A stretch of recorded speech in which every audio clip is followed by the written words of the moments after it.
Drama के starting में हम यहाँ पर रानन को देखते हैं एंड शुरुआत में यहाँ पर उसका रीबर्थ हो गया होता है, जहाँ पर वो वापस उस समय में आ गई थी जिस समय में वो कॉलेज में हुआ करती थी एंड उसके फाइनल ईयर्स चल रहे होते हैं। एंड यहाँ पर रानन के साथ में मिस्टर लियो का असिस्टेंट भी होता है, जहाँ पर रानन एक प्रॉपर्टी को खरीदने के लिए आई थी ताकि वो अपने बॉयफ्रेंड जाओ के साथ में वहाँ पर रह सके।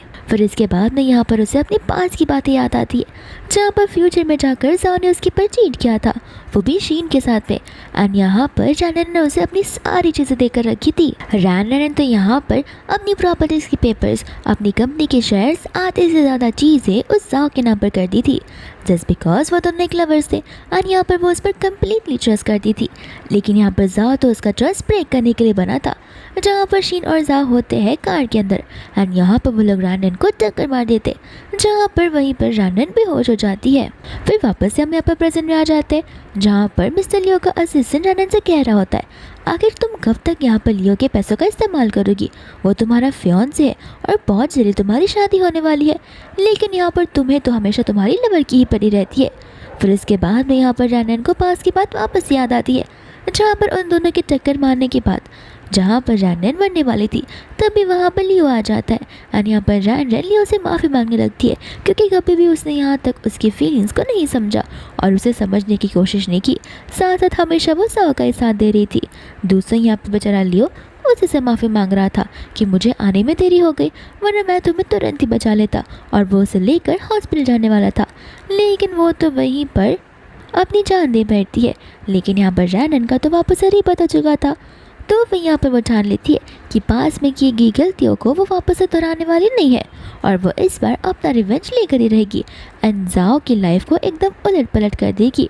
फिर बाद में यहाँ पर वो डॉक्यूमेंट्स के एंड पेज पर जाती है, जहाँ पर वो जाओ का नाम चेंज करके लियो का नाम लिख लेती है एंड बाद में वो असिस्टेंट को डॉक्यूमेंट्स देख लेती है और डॉक्यूमेंट्स देने के बाद यहाँ पर असिस्टेंट उसे देखकर शॉक हो जाता है। उसे लग रहा होता है कि शायद से मैडम बीमार हो चुकी है, तो वो यहाँ पर वो सीधा लियो को ही कॉल लगा लेता है। लियो को यहाँ पर असिस्टेंट की बातों पर यकीन नहीं होता।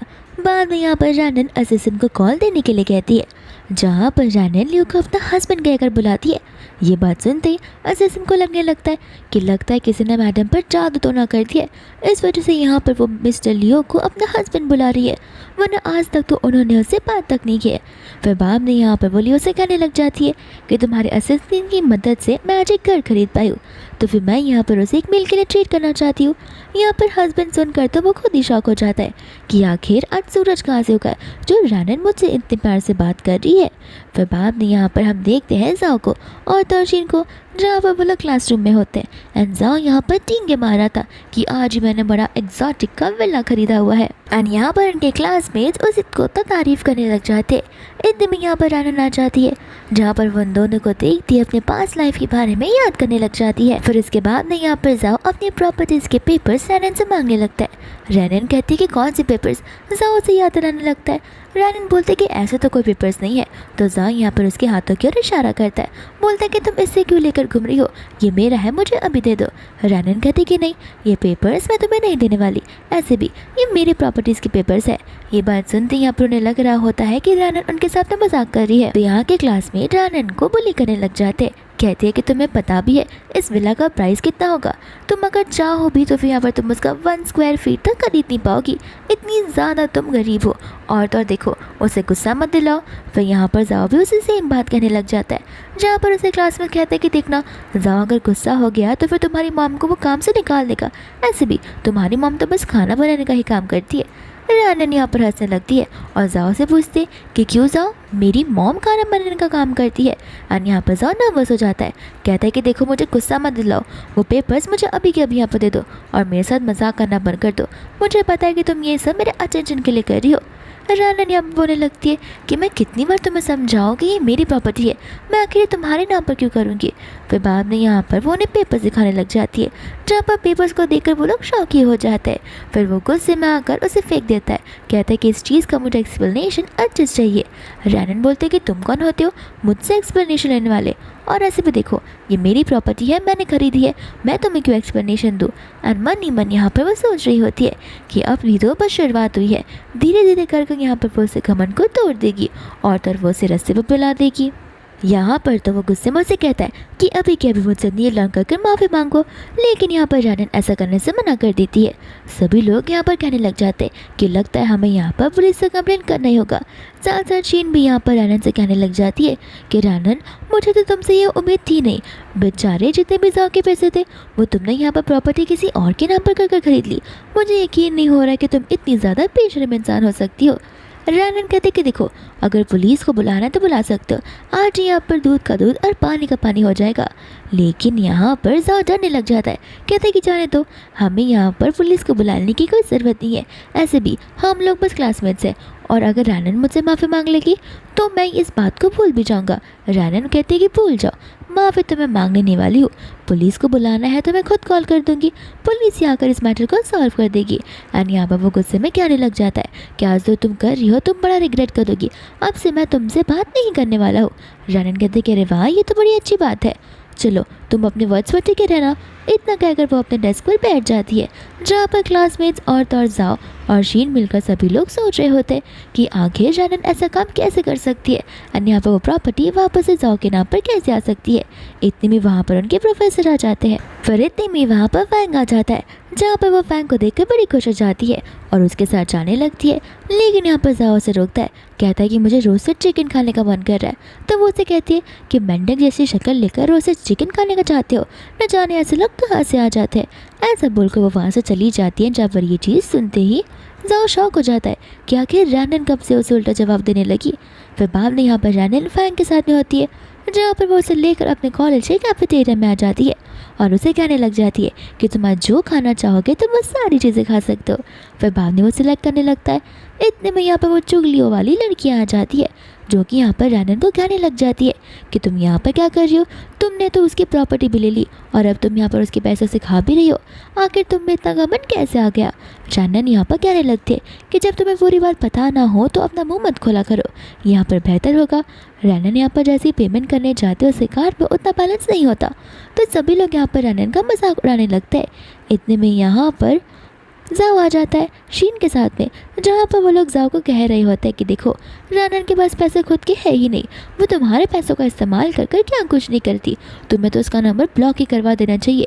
रानन यहाँ पर उन सबका जवाब देने लग जाती है। जहाँ पर शीन को गुस्सा आता है वो रानन के पास चली जाती है, कहते कि तुम हमेशा से लो स्टैंडर्ड वाली इंसान रहोगी और हम तो तुम्हारी ज़बान भी नहीं लड़ाना चाहते।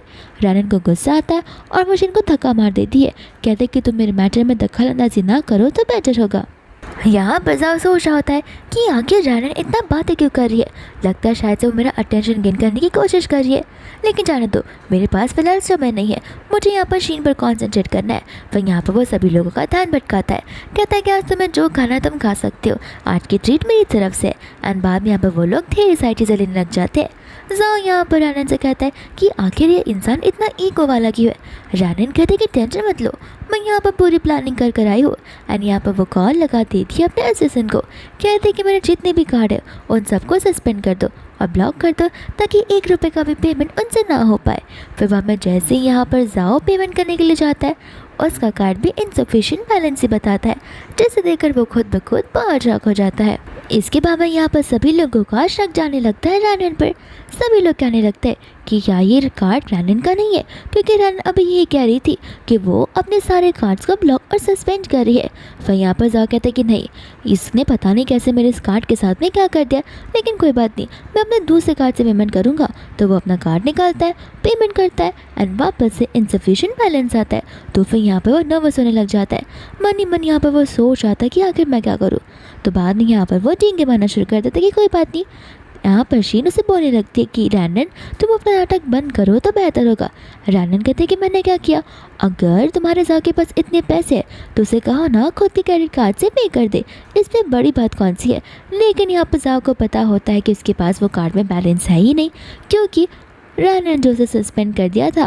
फिर बाद में यहाँ पर शीन बोलने लगती है कि मुझे यहाँ पर कैफेटेरिया में नहीं खाना, मुझे तुम्हारे प्राइवेट होटल में जाकर खाना है, क्योंकि मुझे वो खाना खाने का बहुत मन कर रहा है। फिर बाद में यहाँ पर रानन को अपने होटल की याद आती है, तो वो बैंक से कहती है कि चलो मैं तुम्हें वहाँ पर ले चलती हूँ।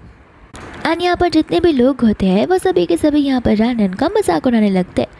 कहते हैं कि आखिर तुम कब तक जाओ का पीछा करोगी, कभी तो तुम उसे वहाँ पर अकेला छोड़ दो।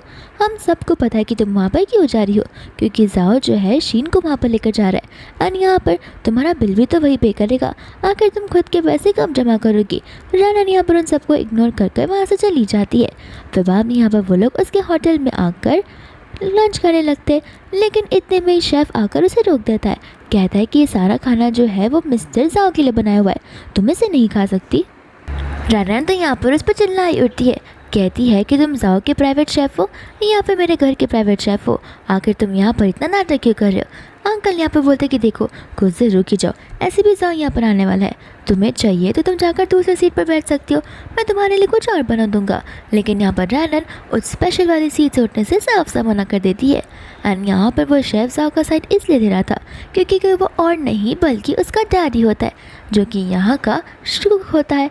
फिर इसके बाद में यहाँ पर वो कहने लग जाता है कि देखो ज़रूर तुम दोनों के बीच में कुछ झगड़ा हुआ होगा, तुम दोनों बात करोगे तो वो सॉल्व हो जाएगा। लेकिन रानन यहाँ पर उसे कहने लगता है कि देखो तुम मेरे डैड नहीं हो जो तुम मुझे यहाँ पर ये सारी बातें समझा रहे हो। मेरे डैड काफ़ी है मुझे मैनर्स सिखाने के लिए, और उन्होंने मुझे सिखाया है कि लोगों के साथ वैसे बिहेव करना चाहिए जैसे लोग होते हैं, क्योंकि यहाँ पर अच्छा बनकर हमें कुछ कभी मिलता नहीं है। अंकल यहाँ पर मन ही मन सोच रहे होते हैं कि ये रानन इतना बोलने कब से निकल गई, वो तो पहले एकदम चुप रहा करती थी और मेरा बेटा जो बोलता था वो वही किया करती थी। लेकिन कोई बात नहीं, फ्यूचर में ऐसे भी हमारी डॉटर इन लॉ बनने वाली है, तब देखना मैं ऐसे कैसे घर के सारे काम करवाता हूँ और दिन में 10 से 15 डिशेस तो बनवा कर रहूँगा। इतने में यहाँ पर जाओ और शीन आ जाती है। शीन कहते कि तुम कितनी बेशरम हो, तुम यहाँ पर जाओ का पीछा करते करते यहाँ तक आ गई। जाओ कहता है कोई बात नहीं, तुम अभी यहाँ से उठ जाओ और हमें यहाँ पर बैठने दो। लेकिन यहाँ पर रानन मना कर देती है और तो यहाँ पर जाओ के डैड उसका साइड लेने लगते हैं। तो फिर रानन यहाँ पर जाओ से कहती है कि अगर तुम दोनों का ऐसा क्या रिलेशन है जो कि यहाँ पर ये शेफ़ तो तुम्हारी साइड ले जा रहा है, लगता है तुम इसके लाडले बेटे जैसे तो हो। एंड यहाँ पर वो नर्वस होने लगता है। फिर वो रानन से कहता है कि देखो मैं तुम्हें माफ़ कर सकता हूँ तुम्हारी गलती के लिए, मैं उस चीज़ को इग्नोर भी कर सकता हूँ, लेकिन अभी यहाँ से उठो और निकल जाओ।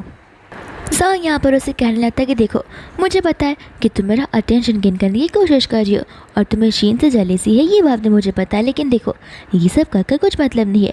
एक बार मैं घर पर पहुँच जाऊँ फिर देखना तुम मुझसे कैसे माफ़ी मांगोगी और तब मैं तुम्हें माफ़ नहीं करूँगा। रानन कहती कि भूलो मत तुम किसके घर पर रहते हो। एंड यहाँ पर वो और भी ज़्यादा डरने लग जाता है, क्योंकि अगर यहाँ पर उसने रानन के साथ और बहस की तो उसे लग रहा था कि रानन तो उसकी पोल खोल ही देगी। एंड यहाँ पर वो नहीं चाहता था कि किसी को भी उसकी रियल आइडेंटिटी पता चले। तो यहाँ पर एक बदतमीज़ इंसान की तरह वो रानन को धक्का दे देता है, जहाँ पर फैंग भी अपनी सीट से उठकर उस पर चिल्लाने लग जाता है। एंड यहाँ पर शीन और जाओ सीट पर बैठ जाते हैं। फैंग जाओ से कहता है कि तुम्हें इंसानियत जैसी चीज़ तो है ही नहीं, कम से कम एक जेंटलमैन भी तो बन सकते हो। रानन भी यहाँ पर उसे बहुत चिल्लाती है, लेकिन जाओ बाद में यहाँ पर अपने डैडी को मेन्यू भेज देता है। एंड यहाँ पर अंकल उसके अकॉर्डिंग खाना बनाने के लिए निकल पड़ते हैं। इतने में यहाँ पर हम उस कॉलेज की कली को देखते हैं, सिया को और मिया को, जहाँ पर वो लोग रानन का पीछा छोड़ने के लिए रेडी नहीं थे। तो यहाँ पर वो लोग फैंग को वार्निंग भी देने लगते हैं कि देखो रानन तुम्हारे लायक इंसान नहीं है, रानन बहुत ही ज़्यादा चालाक लड़की है और देखना वो तो एक गोल्ड डिगर है, फ्यूचर में जाकर वो तुम्हें बर्बाद कर देगी। तुम्हें पता है जाओ की खरीदी हुई प्रॉपर्टी पर उसका हक है, क्योंकि उसने इम्प्रैक्टिकल चीज़ों को लेकर वो सारी की सारी चीज़ें अपने नाम पर जो करवा दी है। फिर बाद में यहाँ पर फैंग उन्हें कहने लग जाता है जब तुम्हें कुछ पता नहीं है तो अपना मुंह नहीं खोलना चाहिए। सिया मिया कहते कि हाँ तुम्हें कैसे पता होगा, तुम तो अभी अभी जो उससे मिले हो। रानन कहते कि देखो मुझे तुम लोगों को एक्सप्लेनेशन देने की ज़रूरत नहीं है। एंड यहाँ पर वो अपने डैड को कॉल लगाकर कहने लग जाती है कि मुझे यहाँ पर कुक की हेड बिल्कुल पसंद नहीं है और उनका खाना कितना वियर्ड है। मुझे तो लगता है कि यहाँ पर वो लोग अलग अलग टाइप के खाना यूज़ किया करते होंगे जो कि एकदम सड़े हुए और बाजी है। फिर बाद में यहाँ पर उसके डैड कहते कि ठीक है मैं इस मैटर में देखता हूँ, लेकिन यहाँ पर उसके क्लासमेट्स को लगता है कि यहाँ पर वो नाटक कर रही है। तो फिर वो लोग बात करने लग जाते हैं कि तुम्हारे घर वाले तो यहाँ पर एक नॉर्मल सर्वेंट का काम करते हैं, आखिर तुम्हें क्यों लगता है कि तुम अपने डैड को कॉल करोगी एंड यहाँ पर हम सभी लोग डर जाएंगे, तुम्हें क्या लगता है कि तुम वहाँ की मालकिन हो क्या। रानन यहाँ पर कुछ बोल नहीं रही होती है क्योंकि उसे उनकी इस माइंड पर बहुत ज़्यादा हंसी आ रही थी कि वो लोग आखिर इतनी नीचे सोच वाले कैसे हो सकते हैं। एंड सभी लोग यहाँ पर रानन को टारगेट करना शुरू कर देते हैं। यहाँ पर डेजी और सभी लोग रानन से कह रहे होते हैं कि देखो तुम्हें यहाँ पर अपना डिल्यूजन वर्ड से बाहर आना होगा, तुम्हें क्यों लगता है कि यहाँ पर जाओ तुम्हारी बातों को सुनेगा? और ऐसे भी जाओ ने तुम्हें कुछ ज़्यादा ही फ्रीडम देकर रखी है, जिस वजह से अब तुम उसके सर पर चढ़ चुकी हो। लेकिन याद रखना, जाओ तुम्हें कभी भी फायर कर सकता है। रैनन कहती कि अच्छा, मैं अभी देखना चाहती हूँ कि आखिर कौन किसे फायर करेगा। एंड यहाँ पर वो काउंटडाउन शुरू कर देती है, जहाँ पर सभी को वो चीज़ बस एक मजाक लगती है। एंड यहाँ पर इतने में ही वो अंकल आकर माफ़ी मांगने लगता है, और तो यहाँ पर वो जाओ को थप्पड़ मारते हुए वहाँ से उठा देता है। फिर सभी लोग ये चीज़ देखकर शौक हो जाते हैं। एंड यहाँ पर वो अंकल को मैनी बताती है, एंड अंकल ठीक वैसा ही काम करता है जैसे कि रैनन ने उसे कहा था, डर के मारे ताकि वो अपना जॉब ना खो दे। फिर बाद में यहाँ पर सभी क्लासमेट्स जाओ से बात पूछने लग जाती है, साथ शीन भी, क्योंकि उन्हें समझ नहीं आ रहा होता कि आखिर क्या चल रहा है। तो जाओ कहता है कि देखो, मैंने तुमसे कहा था ना कि उसके डैड यहाँ पर कुक का काम करते हैं, और तो उन्हें हमारे घर पर काम करते हुए 10 साल हो चुके, तो फिर मेरे डैड उनकी बड़ी रिस्पेक्ट करते, बस इस वजह से। लेकिन जाने दो, एक दिन मैं इसे सबक सिखा कर ही रहूँगा। फिर इसके बाद हम यहाँ पर रैनन के घर का सीन देखते हैं, जहाँ पर जाओ की सिस्टर, मॉम, डैड यहाँ पर नट्स खा रहे होते, और जितना कचरा छिलका होता है वो लोग बार बार नीचे फेंक रहे थे और जिन को गंदा कर रहे थे। और यहाँ पर हम स्टाफ यांग को देखते, जो कि यहाँ पर क्लीनिंग का काम कर रही होती है। तो फिर यहाँ पर वो लोग उससे टारगेट करने लगते हैं, कहते कि तुम्हें तुम्हारा काम तो करने आता ही नहीं है, कितने सारे कचरे देखो नीचे फेंके हुए हैं। यांग यहाँ पर उन्हें कहने लग जाते कि देखिए, आप लोग बार बार अगर ऐसे फेंकेंगे तो ऐसे ही होगा, इससे अच्छा है कि एक बार में फेंक लो, या फिर किसी एक जगह पर्टिकुलरली उसे रख दो, मैं उठाकर साफ कर दूंगी। तो आंटी और उसकी बहन बोलने लग जाती है, आखिर तुम कौन होती हो हमें ये सब सिखाने वाली? तुम एक नौकर हो तो नौकर के काम करो, हमें सिखाओ मत कि हमें क्या करना है और कैसे खाना है, वो हमें तुमसे अच्छे से आता है। फिर इतने में यहाँ पर रैनन आ जाती है, जो अपने घर को इस तरीके से देखकर जाओ पर गुस्सा करने लगती है। जाओ कहता है कि क्या मतलब है तुम्हारा, ये घर तुम्हारा है तो इसमें क्या हुआ, मेरा नहीं है क्या? और बस खा ही तो रहे, स्टाफ तुमने रखे क्यों है साफ़ सफाई करने के लिए? तो वो तो बस अपना काम कर रही है। फिर बाद में जाओ गुस्से में और उसे चिल्लाने लगता है, जहाँ पर रैनन बोलते कि ठीक है, अगर तुम ऐसा नहीं कर रहे हो तो फिर मैं तुम्हें और तुम्हारी फैमिली को धक्के मार कर बाहर निकालूंगी। अंदर के मारे यहाँ पर वो लोग बेडरूम में चले जाते हैं, जहाँ पर वो स्टाफ को क्लीनिंग करने के लिए बोलते हैं, और एक आखिरी बार साथ ही साथ यहाँ पर वो स्टाफों से बताने लग जाती है कि लियो उसे मिलने के लिए आया हुआ है। एनी बात सुनती उसके चेहरे की मुस्कान हट ही नहीं पाती है। फिर बाद में हम यहाँ पर जाकर उसके डैड को देखते हैं, जहाँ पर वो लोग सोच रहे होते कि आखिर रैनन को हो क्या चुका है, कहीं उसे लग तो नहीं रहा ना कि हम उसके पैसों के पीछे पड़े। जा कहते कि नहीं, वो तो बहुत भोली सी इतना है। लेकिन उसके डैड उसे समझाते कि देखो, उसके रहन सहन, उसके ढंग और उसकी चाल को देखकर मुझे नहीं लगता कि अभी भी वो यहाँ पर तुमसे प्यार करती है, या फिर उसे ये सारी बातें लग रही होगी। और वो लोग यहाँ पर सोचने लग जाते हैं कि आखिर रैनन को वापस से ट्रैक पर कैसे लाना है। दूर से यहाँ पर रैनन अपने फेवरेट पर्सन लियो से मिलने चली जाती है, जो कि उसका लाइफ सेवर होता है, और वो एंड तक सिर्फ और सिर्फ उसी के साथ था, जहाँ पर रैनन की मिसअंडरस्टैंडिंग की वजह से उनके बीच में दूरी आ गई थी। रैनन यहाँ पर जैसे लियो को देखती है, उसकी आंखों से तो पानी आने लगता है, और उससे पास लाइफ के सारे फ्लैशबैक्स आते हैं, जहाँ पर रैनन ने उसे अच्छे से ट्रीट नहीं किया होता है। और यहाँ पर रैनन के डैड चाहते थे कि रैनन लियो से शादी करे, लेकिन यहाँ पर रैनन ने उन्हें साफ साफ मना कर दिया था, क्योंकि उस समय तो लियो को यहाँ पर पसंद नहीं करती थी रैनन तो यहाँ पर सिर्फ और सिर्फ जाओ को पसंद करती थी। लेकिन अब रैनन के इंटेंशंस बदल चुके हैं। जाओ यहाँ पर मज़े कर रहा होता है बेडरूम में। दूसरा यहाँ पर मिस्टर लियो जो है रैनन से माफ़ी मांगने लगते, कहते कि माफ़ कर देना, वो मैं बस कुछ सामान देने के लिए आया था, सोचा कि तुमसे मिलता चलो, तो अब तुमने देख लिया तो मैं यहाँ से जा रहा हूँ। एंड रैनन यहाँ पर उसे रोकने लग जाती है। फिर वो उसे डिनर के लिए पूछे, जिसकी ये बात सुनते ही वो बड़ा खुश हो जाता है। बाद में यहाँ पर वो लोग एक साथ बैठकर डिनर करने लगते हैं। यहाँ पर उनके बीच में एक बहुत ही बड़ा ऑकवर्ड सा हो जाता है, जहाँ पर लियो को समझ नहीं आता कि आखिर उसे रैनन से क्या बात करनी चाहिए। एंड यहाँ पर रैनन उसके मैथ्स के बारे में पूछने लगती है कि आखिर वो स्कूल टाइम में कैसे इंसान था। रैनन को आखिर उसके बारे में पता तो होता है। फिर बाद में यहाँ पर वो उसे प्लीज़ करने लग जाती है कि क्या वो उसे सब्जेक्ट्स को लेकर ट्यूटोरिंग करेगा। एंड यहाँ पर लियो खुश हो जाता है, कहता है कि हाँ, जब जब तुम्हें मेरी ज़रूरत चाहिए तुम मुझे बोल सकती हो, और मैं तुम्हें चीज़ें सिखा सकता हूँ। ऐसे भी मैं मेरी कॉलेज का स्कूल का टॉपर जो था। फिर बाद में यहाँ पर रैनन कुछ ज़्यादा खुश हो जाती है। लियो भी यहाँ पर मन में सोच रहा होता है कि लगता है मैं तो पैरेलल यूनिवर्स में रह रहा हूँ, जहाँ पर मैं पैरेलल वाली रैनन से मिल रहा हूँ, जो मुझे पहले नफरत किया करती थी, लेकिन अब ऐसा लग रहा है कि जैसे वो मुझे अंडरस्टैंड करने की कोशिश कर रही है। कहीं मेरा ये खुशी वाला दिन बिगड़ ना जाए। फिर इसके बाद में यहाँ से रैनन जा रही होती है, जहाँ पर सामने से जाओ आ जाता है, कहता है कि बहुत हो गया, आज मैं तुम्हें ट्यूशन नहीं देने वाला हूँ। अगर तुम्हें चाहिए कि मैं तुम्हें पढ़ाऊँ तो तुम्हें सबसे पहले मुझसे मांगनी होगी माफ़ी और फिर मेरे डैड से, फिर मैं तुम्हें ट्यूशन देने के लिए रेडी हो जाऊँगा।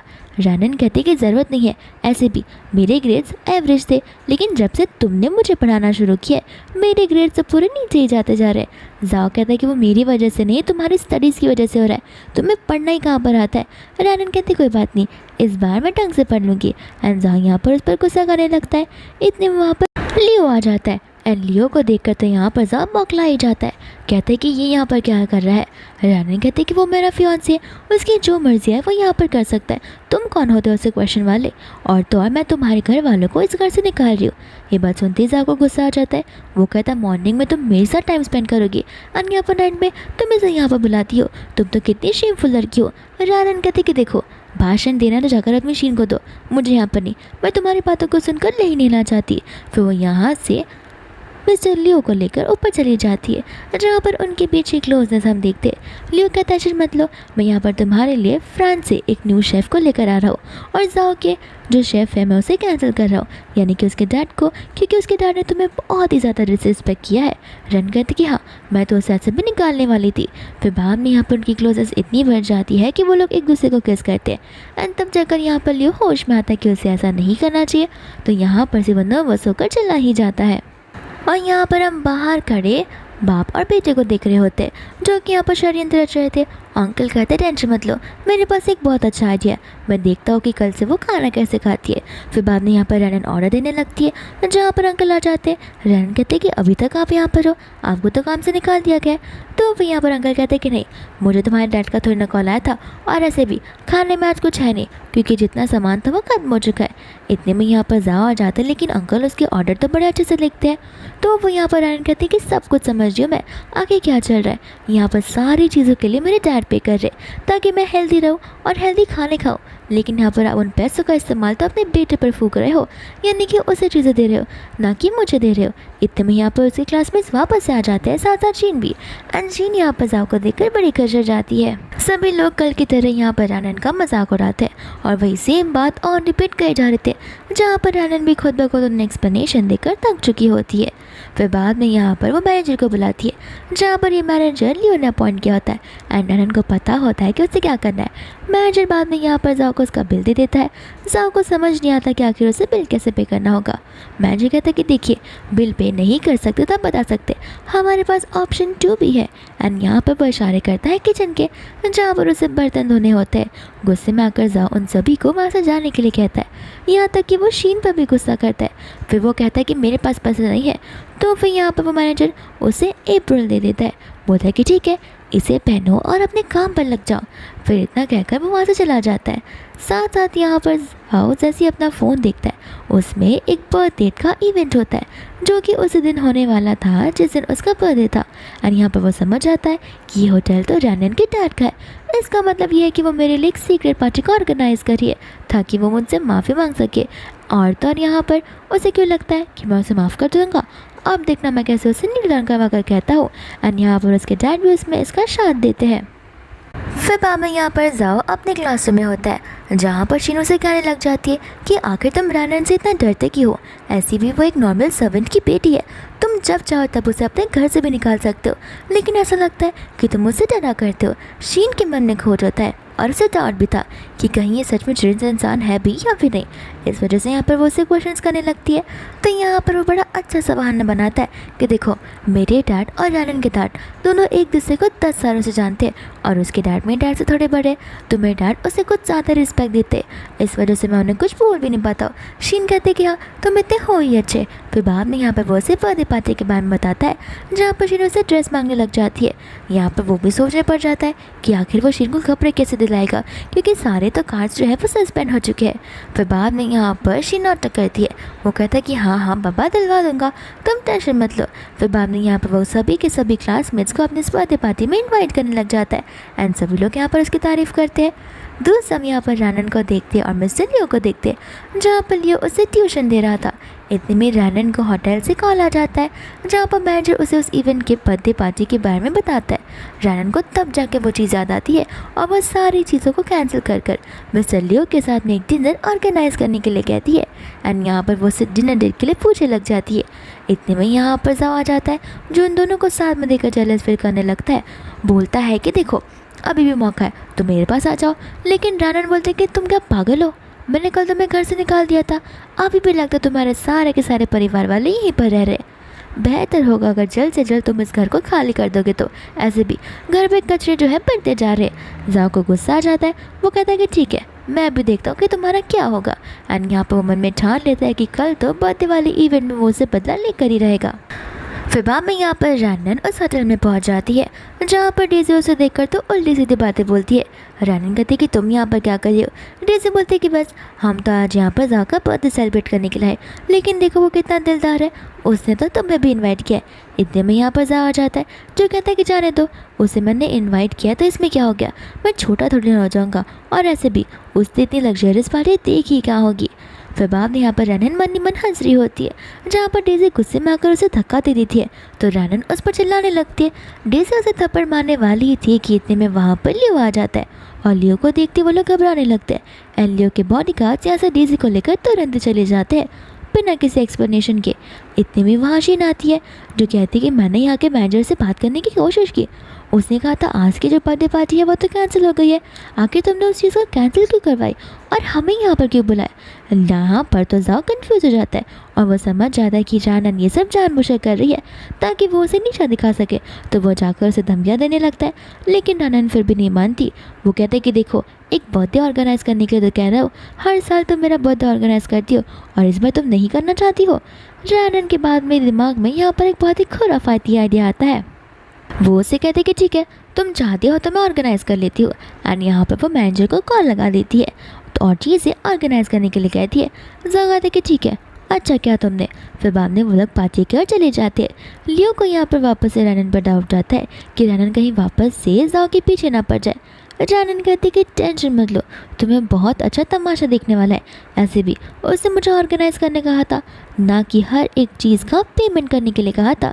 देखते इतनी लग्जरियस पार्टी को वो हैंडल भी कर पाएगा या फिर नहीं। फिर इसके बाद में हम यहाँ पर सी की डैशिंग वाली पार्टी को देखते, जहाँ पर वहाँ पर हर एक कॉन्टिनेंटल डिशेस होती है, स्नैक्स होते हैं और लग्जरियस वाइन, शैम्पेन और अल्कोहल होते हैं। जहाँ पर सभी लोग इस लग्जरियस पार्टी को देखकर तो बहुत ज़्यादा खुश हो जाते हैं, क्योंकि उन्होंने अपनी लाइफ में ऐसा कुछ कभी देखा ही नहीं था। साथ साथ यहाँ पर ये लेडीज़ चुगली वाली गैंग मिलकर चुगली कर रही होती है रानन की। और यहाँ पर वो लोग कह रहे होते हैं कि आखिर रानन को तो जाओ का शुक्रगुजार होना चाहिए, जाओ उसकी इतनी मदद जो करता है, जाओ तो उसकी पूरी फैमिली को घर पर भी रखा है, देखो वो कितना अच्छा इंसान है, भले वो इतना अमीर क्यों ना हो लेकिन उसमें कमन नहीं है। और यहाँ पर उन्हें जाओ की रियलिटी बतानी होती। इतने में यहाँ पर रानन आ जाती है लियो के साथ में, जहाँ पर वो लोग लियो के बारे में बात कर रहे होते हैं कि आखिर उसकी आइडेंटिटी क्या है, क्योंकि उसके आसपास कितने सारे बॉडीगार्ड्स जो घूम रहे। उन्हें लगता है कि वो शायद से गुंडा होगा, इस वजह से बस कपड़े अच्छे से पहन लिए हैं। फिर बाद में यहाँ पर वो लोग रानन को लेकर बुली करने लगते हैं। तो फिर यहाँ पर वो कहते कि अरे मैं तो जाकी बर्थडे पार्टी में हूँ, लगता है मुझे कोई वेलकम ही नहीं करेगा। शीन कहती कोई बात नहीं, हम तुम्हें यहाँ पर वेलकम करते हैं, ऐसे भी तुम्हें जो खाना है जो पीना है तुम कर सकती हो, बिल तुम्हें पे नहीं करना पड़ेगा। और तुमने कहाँ पर ऐसी लग्जरियस चीज़ों का भी देखा होगा, यही मौका है जहाँ पर तुम एक्सप्लोर कर सकती हो। यहाँ पर रानन हंसने लग जाती है एंड कुछ सेकेंड से मैनेजर आ जाता है जाओ के लिए बिल लेकर। यहाँ पर वो तो नर्वस हो जाता है कि आखिर वो इतना सारा बिल कैसे पे कर सकता है। तो फिर यहाँ पर वो रानन के पास चला जाता है, जहाँ पर धीरे धीरे वो उसे बिल पे करने के लिए कहता है। रानन कहती है कि खुशफुसा कह रहे हो, थोड़ा ज़ोर से कहो, मुझे सुनाई नहीं दे रहा। तो फिर जाक कहता है कि नाटक करना बंद करो, तुम्हें मैंने कहा है बिल पे करने के लिए, ऐसे भी ये पार्टी तुमने तो ऑर्गेनाइज़ की है। रानन बोलते हैं कि हाँ की है, लेकिन तुमने मुझे कहा था ना बस इस वजह से की है क्योंकि तुम्हें यहाँ पर बर्थडे पार्टी जो ऑर्गेनाइज़ कर सेलिब्रेट करनी थी, तो मैं तुम्हारा मुँह काला होने कैसे दे सकती थी। और अब पेमेंट का टाइम आया तो पेमेंट कर लो ना, ऐसे भी तुम इतने रिच इंसान के बेटे तो हो, जहाँ पर तुम यहाँ के एक टाइम का मील तो 10 पर अफोर्ड कर सकते हो। यहाँ पर जाओ से उसका मजाक उड़ाने के लिए मना करता है। जानन कहते कि मैं मजाक थोड़ी ना उठा रही हूँ, ऐसे भी मैं वही कह रही हूँ जो कि तुम मुझे कहा करते हो। फिर बाद में यहाँ पर वो उसे बहुत ज़्यादा प्लीज़ करता है। मैनेजर साफ साफ यहाँ पे बोल देता है कि अगर आप पेमेंट नहीं कर पाओगे तो हमें पुलिस को बुलाना होगा, क्योंकि आपका जो बिल है वो 3 लाख से ऊपर जा चुका है, जो कि लिमिट एक्सीड करता है। और अगर आप उतने पैसे नहीं पे कर पाते तो आपको इतने लग्जरियस चीज़ भी ऑर्गेनाइज नहीं करनी चाहिए। हमारे पास अलग अलग पैकेजेस भी अवेलेबल थे। तो फिर यहाँ पर वो नर्वस होने लग जाता है। सभी लोग यहाँ पर उससे कहते हैं कि आखिर तुम दोनों बात क्या कर रहे हो। जानन यहाँ पर सभी के सामने बोल देती है कि आखिर वो लोग बात क्या कर रहे हैं। एंड यहाँ पर जाओ बड़ी अच्छे से बात को पलट देता है। कहते हैं कि वो हाँ, मेरा जो कार्ड है वो रैनन के साथ में ना, इस वजह से मैं उसे बहुत प्लीज़ कर रहा हूँ, लेकिन वो मेरी बात ही नहीं मान रही है। मुझे लगता है कि वो कुछ ज़्यादा इशीन से जेलस फील कर रही है। रैनन उसे हंसते हुए देखती है, कहती कि मैं उसे जेलस फील करूँगी, तुम्हें पक्का श्योर है कि मैं बिल पे करूँ। एंड यहाँ पर वो उसे नील डाउन करने के लिए बोलती है, जहाँ पर सभी लोग कहते हैं कि रैनन तुम बहुत ज़्यादा नाटक कर रही हो। रैनन बोलते कि देखो उसका कार्ड तो मेरे पास नहीं है, मैं इसे अभी के भी चेक बना कर दूंगी मेरे सिग्नेचर के बाद। इसके बाद तुम्हें जो सोचना है तुम सोच सकते हो। एंड यहाँ पर जाओ नील डाउन करता है, जहाँ पर रैनन उसे चेक देती है। एंड सभी लोग यहाँ पर रैनन को क्रूअल इंसान बोलने लग जाते हैं। फिर बाद में यहाँ पर जाओ गुस्सा हो जाता है, कहता है कि आखिर वो मेरे कॉलेज वालों के सामने मेरी इंसल्ट कैसे करवा सकती है, इसे तो मैं छोड़ूंगा नहीं। फिर बाद में हम यहाँ पर रैनन और लियो को देखते हैं, जहाँ पर लियो कहता है कि आखिर तुम्हारा बिहेवियर ऐसे चेंज कैसे हो गया। रैनन कहती कुछ नहीं, बस मेरी आंखें खुल गई। एंड यहाँ पर वो उसकी पास गलतियों के लिए लियो से माफ़ी मांगने लगती है। लियो कहता है कोई बात नहीं, ऐसे भी मुझे पता है कि तुम कितनी काइंड हार्टेड और कितनी प्योर हार्ट वाली हो, तो फिर तुम ये सब चीज़ें जानबूझकर थोड़ी ना करोगी। और अब तो हमारी बीच की मिसअंडरस्टैंडिंग भी क्लियर हो गई है। फिर बाद में यहाँ पर रैनन घर पर आ जाती है, जहाँ पर अंकल आ जाते हैं उसे मक्खन लगाने के लिए। रैनन कहते हैं कि देखिए आपको जॉब से और घर से निकाल दिया गया है, आखिर आप दोनों के दोनों घर से बाहर कब निकलोगे, मुझे घर की साफ़ सफाई भी तो करवानी है। एंड यहाँ पर अंकल उसे बहुत ज़्यादा प्लीज़ करने लग जाते हैं। रैनन कहते कि अरे आप तो लग रहा है कि प्लीज़ करो, लेकिन आपका बेटा तो ऐसी बात कर रहा है कि जैसे वो मुझे ऑर्डर दे रहा हो। फिर वो उसके स्टडीज़ के रिगार्डिंग बताने लग जाती है कि आपको पता है मैं एक एवरेज स्टूडेंट हुआ करती थी, तो फिर यहाँ पर जाओ ने मेरी इतनी मदद की कि मेरा तो डाउनफॉल ही आ गया, न जाने इतनी बड़ी मदद वो मेरी कैसे कर सकता है। अंकल को यहाँ पर गुस्सा आता है और वो उसे रैनन से माफ़ी मांगने के लिए कहता है, लेकिन जाओ यहाँ पर साफ साफ मना कर देता है। अंकल यहाँ पर तो उसे थप्पड़ी मार देते हैं। रैनन कहते हैं कि अब कुछ फ़ायदा नहीं है, ऐसे भी मेरा टाइम खत्म हो चुका है, मेरे पास इतना फ्री टाइम नहीं है जो मैं अपने नौकरों के साथ बात करूँ। ऐसा कहकर वहाँ से वो चली जाती है। फिर बाद में यहाँ पर रैनन नेक्स्ट डे कॉलेज में आ जाती है, जहाँ पर 2 लोग तो उससे बात करने के लिए आ जाते हैं, क्योंकि कल रात को उन्होंने उसे पार्टी में पे करते हुए जो देखा था, तो उन्हें लगता है कहीं रैनन के पास कुछ ज़्यादा ही पैसे, तो प्रॉफिट के लिए यहाँ पर वो लोग उसके पास आ जाते हैं। लेकिन इतने में जाओ यहाँ पर आ जाता है, जो कि वो किसी को भी रैनन के साथ में फ्रेंडशिप करने से मना कर देता है। रैनन कहती कि क्यों, लगता है तुम कुछ ज़्यादा ही इनसिक्योर बन रहे हो। फिर बाद में यहाँ पर वो उसे बोलने लगता है कि देखो रैनन, सभी को पता है कि तुम कितनी ज़्यादा क्रूअल और रूड इंसान हो। कल तुमने जो मेरे साथ बर्थडे पार्टी में किया वो बहुत बुरा किया, और वो भी मेरे बर्थडे वाला दिन। फिर बाद में यहाँ पर रैनन बोलते कि हाँ वो मेरे पैसे थे, तो फिर वो चिल्ला कर सभी को बताने लग जाता है कि उसने डैड ने रैनन को पैसे दिए थे, क्योंकि ताकि जो जाओ है वो ज़्यादा खर्च ना कर पाए। एंड इतना सिली सा रीज़न देते हुए भी उससे क्लास में उसकी बातों में आ जाते हैं। फिर बाद में यहाँ पर वो लोग उसके ग्रेड्स के बारे में बात करते, जहाँ पर वो उसके ग्रेड्स को लेकर रैनन को बड़ा क्रिटिसाइज़ कर रहा था। रैनन कहते कि देखो मुझे तो तुमसे ज़्यादा अच्छा ट्विटर मिल गया, और इस वजह से तुम्हें यहाँ पर जेलस फील हो रही है, या तुम मैं समझ सकती हो। फिर बाद में यहाँ पर वो उससे कहने लग जाता है कि देखो तुम कितना भी पढ़ाई कर लो, कोई आइंस्टाइन भी आकर तुम्हें पढ़ा लेगा ना रैनन, तो फिर भी तुम अच्छे मार्क्स नहीं ला पाओगी, तुम तो पास भी होने वाली पॉसिबिलिटी नहीं रखती हो। रैनन के यहाँ पर लिगो को हट हो जाता है, तो वो कहती है कि क्यों ना हम बेट लगा कर देखें। एंड यहाँ पर उनके बीच में बेट लग जाती है कि जो कोई भी हारेगा उसे नील डाउन कर माफ़ी मांगनी पड़ेगी, साथ साथ बो डाउन करना होगा, ग्राउंड के 100 चक्कर भी लगाने होंगे। सभी लोग यहाँ पर रैनन को वार्निंग देते हैं कि देखो रैनन तुम हारने वाली हो, तो बेहतर होगा अगर बेट की चीज़ों को थोड़ा कम कर दो, तो क्योंकि तुम इतना सब कुछ करना अफोर्ड कर ही तो नहीं सकती हो। रैनन कहते कोई बात नहीं, रिजल्ट के बाद सभी को पता चल जाएगा कि कौन किस चीज़ की कैपेबिलिटी रखता है। फिर इसके बाद में वो सभी लोग कॉलेज से जाने लग जाते हैं। एंड यहाँ पर रानन को पिक करने के लिए उसका फर्स्ट फेवरेट पर्सन आते हैं, जो कि कोई और नहीं बल्कि उसके डैड होते हैं। उसके डैड एक्चुअली बिजनेस ट्रिप पर यूएस गए थे एंड वो फाइनली अब वापस आ चुके हैं। रानन उन्हें देखते ही उसे हग करने लग जाती है एंड यहाँ पर जो उसके क्लासमेट्स होते हैं वो रानन की फ़ोटो निकालने लग जाते हैं छुप के। रानन तो यहाँ से चली जाती है और वो लोग यहाँ पर उस मैन को लेकर बातें करने लगते हैं कि ये तो 50 साल का कोई बुढ़ा लग रहा है, लगता है कि ये रानन का कोई शुगर डैडी हो। तो फिशिंग कहते कि हो सकता है कि फादर भी तो हो। एंड यहाँ पर वो लोग बाद में जाओ से पूछने लग जाते हैं। जाओ कहते कि हमें नहीं पता वो कौन है और उस लड़की का भरोसा भी नहीं है, न जाने वो क्या क्या काम किया करती है। अब मन ही मन यहाँ पर वो सोच रहा था कि देखना एग्ज़ाम में मैं तुम्हें किस तरीके से हराता हूँ। फिर इसके बाद में यहाँ से रानन जा रही होती है अपनी दादी के साथ में, जहाँ पर उसे पास की हर एक बात तो याद आने लग जाती है कि उसके डैड हमेशा से उसे सपोर्ट करते आए थे। लेकिन यहाँ पर न जाने उसे पास लाइफ में जाओ में क्या दिख गया कि वो जाओ के साथ लाइफ बिताने के चली गई और उसने अपने डैड की कंपनी भी जाओ के नाम पर कर दी, जो कि उसने डैड ने बड़ी मुश्किल से रानन के नाम पर की थी।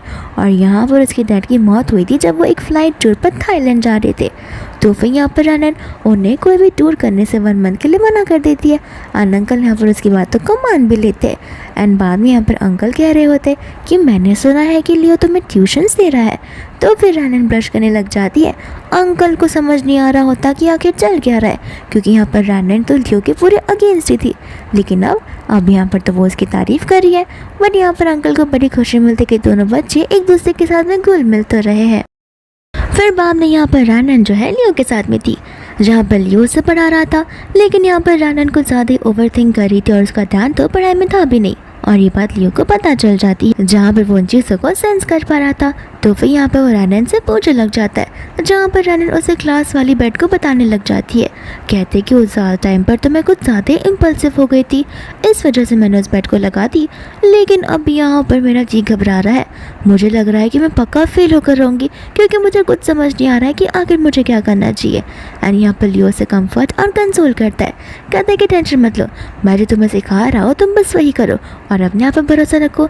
ऐसे भी तो तुम स्मार्ट ही हो, लेकिन यहाँ पर तुम्हें प्रॉपर एजुकेशन और टीचिंग की ज़रूरत थी, जो कि तुम्हें नहीं मिल रही थी, और वो मैं तुम्हें दे रहा हूँ। तो फिर तुम्हें मुझ पर पूरा भरोसा रखना ही होगा। एंड फाइनली यहाँ पर एग्ज़ाम का टाइम आ जाता है, जहाँ पर वो लोग अपने एग्ज़ाम देते हैं। एंड फिर कुछ ही देर बाद यहाँ पर रिजल्ट भी आ जाते हैं, जहाँ पर प्रोफेसर सभी का रिजल्ट अनाउंस करते हैं, लेकिन रानन का नहीं। तो यहाँ पर सभी लोग रानन का मजाक उड़ाने लगते हैं कि अब तो यहाँ पर रानन को ग्राउंड के 100 चक्कर लगाने होंगे, लीन डाउन कर जाओ से माफ़ी भी मांगना होगा। रानन भी यहाँ पर उदासी हो जाती है। लेकिन यहाँ पर प्रोफेसर बाद में बताने लगते हैं कि रानन का स्कोर मैंने इसलिए नहीं लास्ट में बताया क्योंकि वो फेल हुई है, मैंने इसलिए लास्ट में बता रही क्योंकि हम सभी को रानन से इंस्पायर होना चाहिए। रानन बहुत ही ज़्यादा लो ग्रेड की स्टूडेंट हुआ करती थी, लेकिन अब उससे ग्रेड एकदम टॉप लेवल के हो गए हैं, जहाँ पर वो पूरी क्लास में थर्ड रही है। एंड ये बात सुनते ही सभी लोग यहाँ पर शौक हो जाते। बेट तो सिर्फ इतनी लगी थी कि रानन 200 से ज़्यादा स्कोर करेगी, लेकिन रानन तो थर्ड प्लेस पर आई होती है। तो फिर यहाँ पर वो बेट जीत जाती है। लेकिन यहाँ पर जैसे वो लोग उसके मार्क्स देखते हैं शौक हो जाते हैं और उन लोगों को लैंडन पर शक होने लगता है। वो लोग कहते कि ऐसे कैसे, तुम पहले तो 30 मार्क्स लाया करती थी, अचानक से तुम्हें यहाँ पर 60 कैसे मिल गया। तो फिर यहाँ पर उन्हें शक जाने लगता है और वो लोग रानन पर इल्ज़ाम लगाने लगता है। डेज़ी यहाँ पर कहती कि देखो तुम्हें पढ़ने लिखने की भी क्या ज़रूरत है, ऐसे भी तुम्हारे पास तुम्हारा शुगर डैडी वो ओल्ड मैन जो है। रानन को गुस्सा आता है, वो डेज़ी को थप्पड़ मार देती है। शीन यहाँ पर डेज़ी को इशारे करती है जहाँ पर डेज़ी बोली जा रही थी, कहती कि ज़रूर इस लड़की ने चीटिंग की होगी, वरना उसे इतना जल्दी, वो भी एकदम नेक्स्ट एग्जाम में इतने अच्छे मार्क्स आ ही नहीं सकते। एंड सभी का शक रानन क्यों चला जाता है कि वो चीटिंग कर तो मार्क्स ला ही सकती है। फिर बाद में यहाँ पर प्रोफेसर उन सभी लोगों को शांत होने के लिए कहते एंड रानन से कहते कि तुम्हारी हिम्मत कैसी हुई चीटिंग करने की। तो यहाँ पर रानन उन्हें समझाने लग जाती है। प्रोफेसर को यहाँ पर भरोसा नहीं होता क्योंकि डेज़ी यहाँ पर ऊट पटांग बातें किए जा रही थी जो कि एकदम रियल लग रही थी। तो फिर रानन बोलते कि ठीक है, अगर आप चाहो तो मेरा रिटेस्ट लेकर देख सकते हो। एंड यहाँ पर वो लोग उसका रिटेस्ट देने लग जाते हैं। लेकिन इसके पहले यहाँ पर रानन एक शर्त रखती कि देखिए डेज़ी को शक जा रहा है कि मैंने चीटिंग की है, तो अगर मैंने स्कोर वापस से अच्छे किए तो डेज़ी को स्कूल छोड़कर जाना होगा, उसे ड्रॉप आउट लेना होगा, क्योंकि वो मुझ पर बिन मतलब का बिन सबूत का ब्लेम किए जा रही है, जो कि बहुत अगेंस्ट है। और अगर उसने जॉब पर नहीं लिया तो मैं उस पर केस कर सकती हूँ, मुझे इस तरीके से मेंटली टॉर्चर करने का। फिर यहाँ पर जॉब भी कहने लग जाता है कि ठीक है, लेकिन अगर तुम हारी तो तुम्हें स्कूल से ड्रॉप आउट लेना होगा। रनन भी मान जाती है। फिर बाद में यहाँ पर सेकेंड सेट ऑफ क्वेश्चन आ जाता है, जहाँ पर रनन उन सभी चीज़ों को सॉल्व करने लगती है एंड बाद में प्रोफेसर को दे देती है, जहाँ पर प्रोफेसर तुरंत ही उसका रिजल्ट निकाल देते हैं एंड कहते कि ये पेपर पहले वाले पेपर से भी बहुत ही ज़्यादा डिफ़िकल्ट था, लेकिन रनन ने यहाँ पर कुछ ज़्यादा स्कोर कर लिया है। ये बात सुनते ही वापस से वो सभी लोग शॉक हो जाते हैं। प्रोफेसर भी यहाँ पर रनन से माफ़ी मांगता है उस पर शक करने के लिए एंड वो वहाँ से चला जाता है। फिर बाद में यहाँ पर रनन डेज़ी को याद दिलाती है कि उसे स्कूल से ड्रॉप आउट लेना है। डेज़ी यहाँ पर नाटक करने लग जाती है। रनन को सभी लोग बहुत ज़्यादा क्रिटिसाइज़ करते कि तुम इतनी बुरी कैसे हो सकती हो, बेट थोड़ी ना डील में मानी जाती है, और अगर ऐसा होता तो बेट लोग लगाते ही क्यों। फिर इसके बाद में यहाँ पर हम रनन को देखते जो कि उससे कहते कि ठीक है, एक काम करो, तुम स्कूल ग्राउंड के पूरे 200 चक्कर लगाओ और तो और जाओ, तुम्हें 100 चक्कर जो लगाना है तो तुम दोनों को कंपनी में मिल जाएगी। यहाँ पर शीन बोलने लग जाती है कि 100 चक्कर तुम्हें पता भी है क्या रनन कितने होते। रनन कहते कि मुझे तो पता है, लेकिन लगता है शीन तुम्हें नहीं पता। तुम चाहो तो यहाँ पर बारी बारी से भी तुम लोग दौड़ सकते हो, लेकिन मुझे पता है तुम यहाँ पर भागना चाहती तो बिल्कुल भी नहीं हो।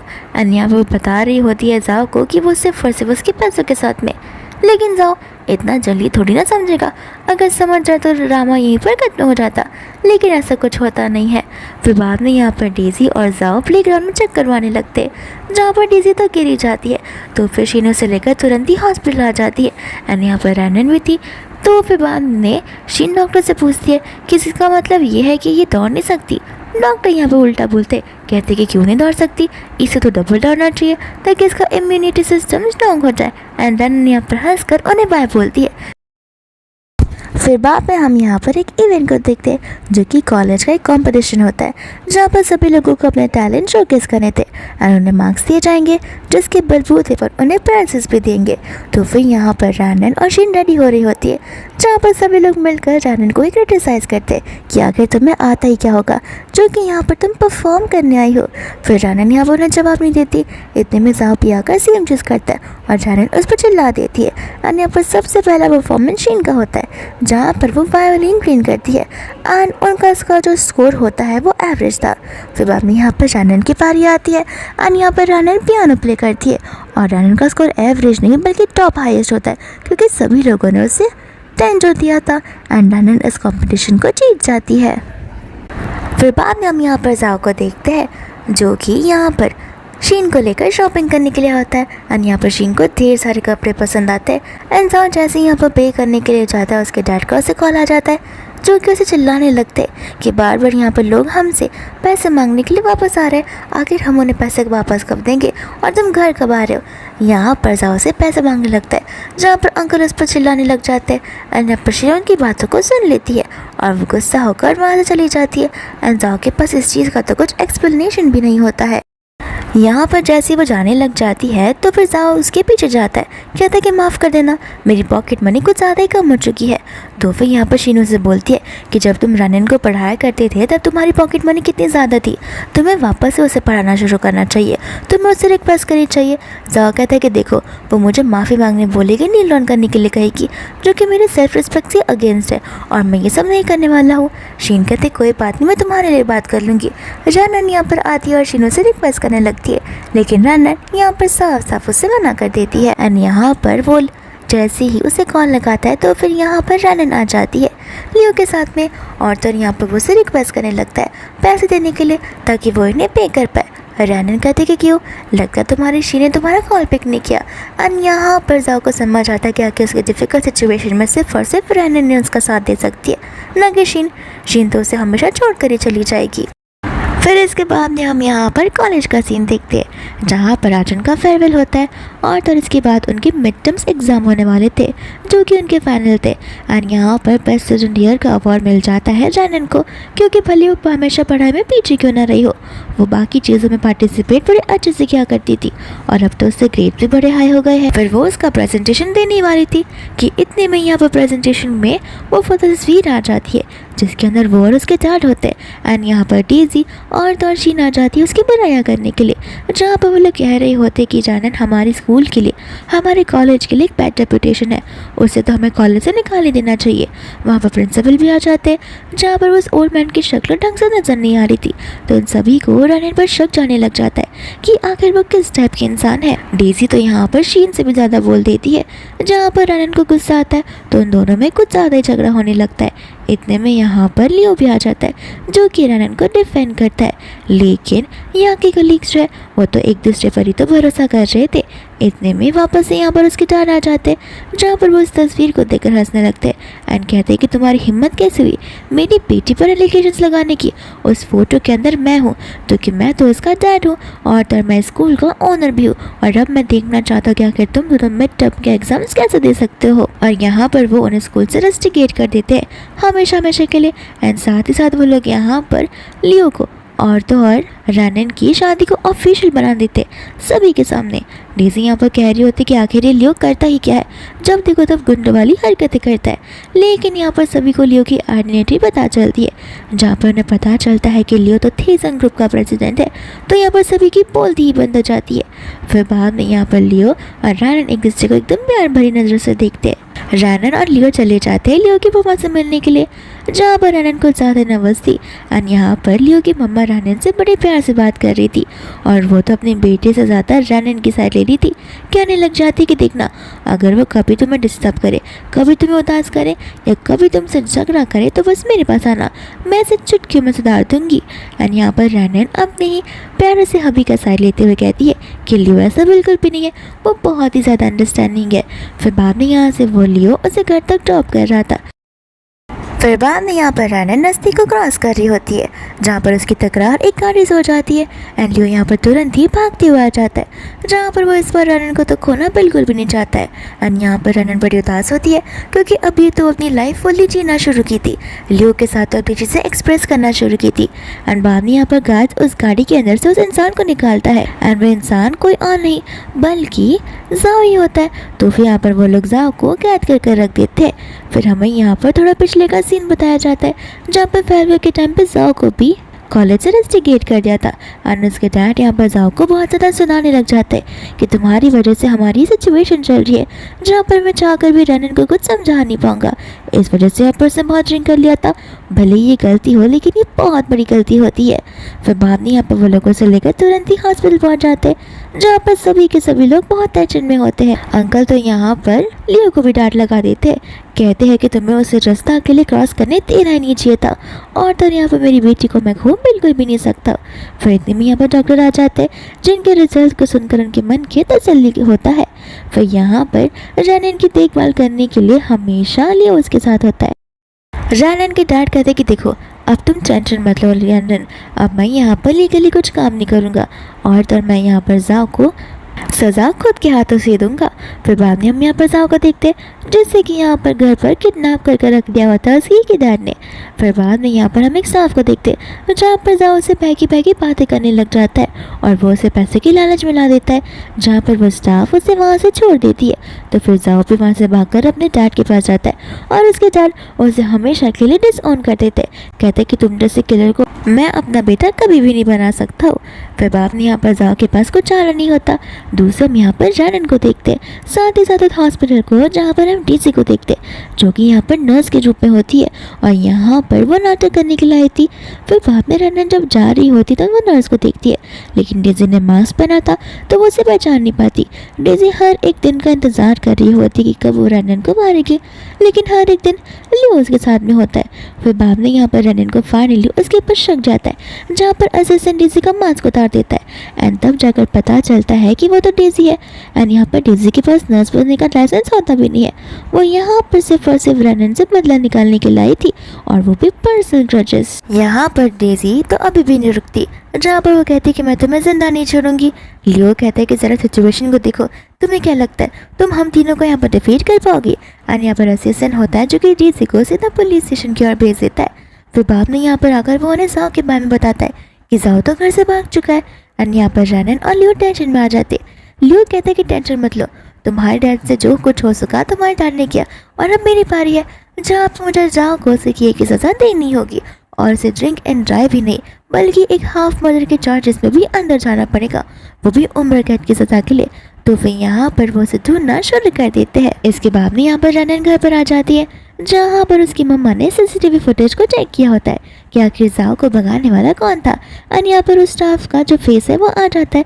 स्टाफ को यहाँ पर पता नहीं होता कि दिखने वाले सीसीटीवी के साथ में यहाँ पर हिडन कैमरास भी है, जो कि यहाँ पर स्टाफ पे भी नजर रखते हैं। पहले तो वो इस चीज़ को समझने से मना कर देती है, कहते कि मैंने कुछ नहीं किया, लेकिन आंटी यहाँ पर कहते कि ठीक है, मुझे पता है कि तुम्हारी मम्मी हॉस्पिटल में है, तो बेहतर होगा कि सच बता दो। एंड यहाँ पर आंटी भले ही काइंड हार्टेड हो, लेकिन वो बहुत ही weird means of communication use करती है उसे सच्चाई उगलवाने के लिए, और वो सच्चाई बता भी देती है।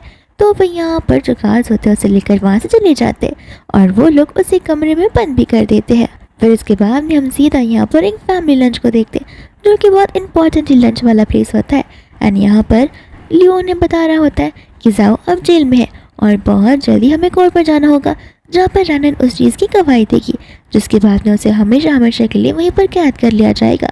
अंकल कहते कि देखो, इतने टाइम बाद यहाँ पर सारी फैमिली मिली हुई है, तो बेहतर होगा अगर हम कुछ ज़्यादा अच्छी बात करें। और तो लियो की मम्मा यहाँ पर शादी की बात कर लेती है, जहाँ पर सभी लोग शादी से एग्री करने लगते। तो रैनन कहते कि कोई मुझसे नहीं पूछेगा मुझे शादी करनी भी है या फिर नहीं, और वो भी लियो से। एंड यहाँ पर सभी लोग कंफ्यूज हो जाते हैं कि आखिर ये कहना क्या चाह रही है। एंड रैनन यहाँ पर मजाक कर रही होती है, और यहाँ पर वह खुशी खुशी शादी के लिए हाँ बोल देती है। फिर इसी सीन के साथ ये ड्रामा सिंपली और ब्यूटीफुली बस यहीं पर खत्म हो जाता है।